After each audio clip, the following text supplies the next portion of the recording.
Hello guys, good morning once again. So itong area pala na to guys ay river. Kasi lagi ko na itong binablog. Ang sinasabi ko ay dagat. Pero kadugtong daw ito ng dagat. Yanping Riverside. Ano ba? Yanping ang pangalan niya guys. Mag-google yan guys. I-google search niyo Yanping. Kasi akala ko dagat ito. Yan. Napakagandang river dito.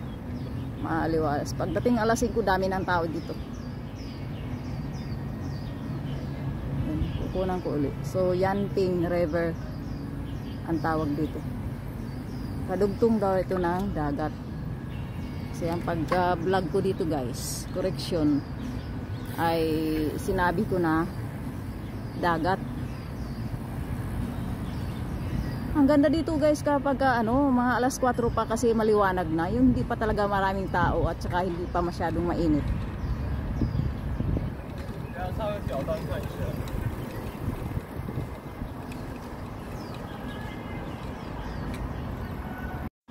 So, Yanping pala ang tawag ng river na to. Hindi pala ito dagat.